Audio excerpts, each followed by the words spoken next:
Hai, domnule, mă lași, tocmai mie să mi se întâmple asta. Fii serios. N-am nevoie de așa ceva.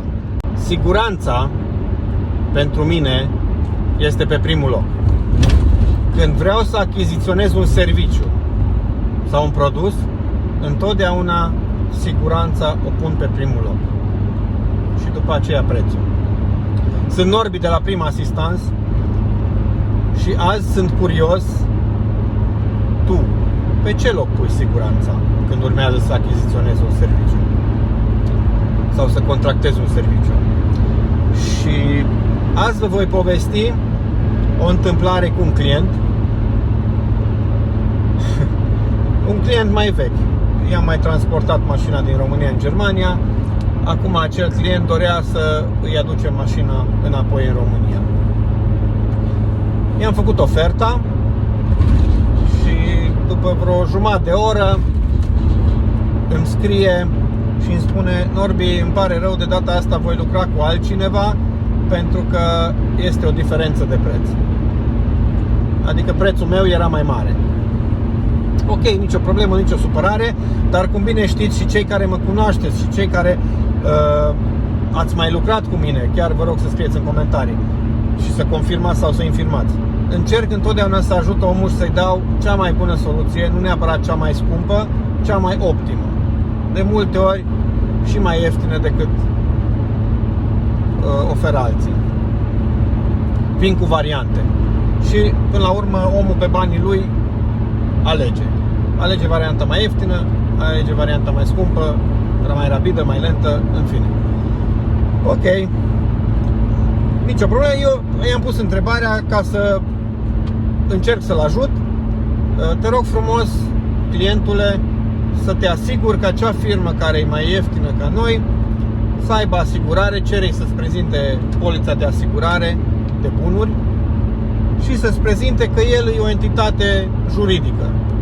Deci este firmă, nu o persoană fizică care se plimbă și ea între țări și mai face un fel de transport. Și acum citez care a fost răspunsul clientului. Deci citat: pe mine nu mă interesează cine e respectivul, că e firmă, că are asigurare, că nu are asigurare. Din momentul în care a pus mașina pe platformă, răspunde. Închid citatul. Da, domnule client, ai perfectă dreptate. Firma, deci accentuez, firma care este în legalitate și are asigurare, răspunde pe deplin pe tot parcursul transportului de bunul tău, de mașina ta. Da? Din momentul în care i-ai predat cheia, a urcat-o pe platformă, a legat-o, a asigurat marfa, a venit acasă cu ea până la tine în fața blocului sau unde dorești să fie transportată, a dat-o jos, ți-a predat cheia. Mașina trebuie să fie în perfectă stare. Deci în aceeași stare în care a preluat-o trebuie să ți-o predea. Da? Deci ai perfectă dreptate. În schimb, asta fac firmele. În schimb, o persoană fizică care nu are firmă, nu are asigurare, dacă, Doamne ferește, faci o daună la mașină, cum iei banii de la ea, de la acea firmă? Da, într-adevăr, și el trebuie să răspundă, că până la urmă nu tu ai făcut dauna, el a făcut-o. Dar cum recuperezi dauna, banii de la el, sau reparația mașinii, sau ce-o fi, dacă el are numai hainele de pe el? Ai tot dreptul, te îndrepți către instanță, îl dai în judecată și știm foarte bine în România cam cum se desfășoară lucrurile. Dacă n-ai ce lua de pe el, Dumnezeu cu mila, ai rămas și cu banii dați la avocat și pe judecată, ai rămas și cu paguba. Nu-ți dorește nimeni lucrul ăsta. Dar hai să punem rău în față și să ne gândim un pic preventiv. Asta cu dauna poate e partea cea mai bună. Se poate întâmpla că dacă urmărim grupurile de specialitate pe Facebook, de exemplu, din ce în ce mai multe cazuri sunt cu persoane care postează: domnule, cunoașteți individul XYZ, mi-a încărcat mașina și a dispărut, nu mai dau de el, mi-a blocat numărul, a dispărut și el și mașina. Da? Deci banii care i-ai muncit din greu, sau poate ai făcut un credit și ți-ai cumpărat o mașină, da? Indiferent care e situația ta, Sunt banii tăi, e avuția ta. Dacă cineva dispare cu ei, adică cu banii, mașina respectivă, este o situație neplăcută. Și atunci, pentru o diferență de 100, 2, 3 de euro, că nu e mai mare diferența între cei care nu sunt în regulă versus cei care suntem în regulă, ca și firme. Nu ne bucurăm noi de paguba voastră, să nu mă înțelegeți greșit. Doar eu acum, în acest clip, doresc să subliniez riscurile, acele riscuri cărora vă supuneți acceptând tot felul de compromisuri de la tot felul de indivizi care sunt mai ieftini, aparent. Da, într-adevăr, nu-i tot una că plătești 500 de euro versus 800 de euro. E 300 de euro, pentru unii mult și 50 de euro. Da? În schimb, trebuie să te gândești foarte, foarte bine.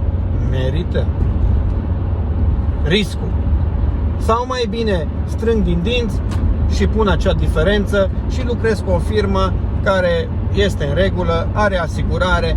Eu, pe timpul transportului, eu ca și client, o să stau cu soția, cu copiii, cu familia, habar n-am ce vrei tu să faci, să mă duc liniștit la restaurant, să mă uit la un film și știu sigur că mașina în data promisă se încarcă, în data promisă se descarcă, în aceleași condiții în care a fost încărcată, da? Și dacă, Doamne ferește, pentru că se pot întâmpla tot felul de lucruri, din Germania până în România drumul e lung, da? Se pot întâmpla accidente, habar n-am, da? Dar firma are asigurare și tu ești în siguranță, pentru că orice s-ar întâmpla pe timpul transportului, asigurările vor despăguri paguba. Deci nu trebuie să stai cu frică că, Doamne, cum îmi recuperez eu banii. Așa că chiar vă rog, comentați la acest video voi ce părere aveți, 1 la mână, și 2 la mână, voi cum ați proceda, și 3, aștept să propuneți noi subiecte despre care ați vrea să vă povestesc, să vă explic. Sper că a fost de folos acest video. Vă mulțumesc din suflet că mă urmăriți. Vă doresc o zi minunată. Conduceți cu grijă și aveți grijă de voi, pentru că cineva drag vă așteaptă întotdeauna acasă. V-am salutat!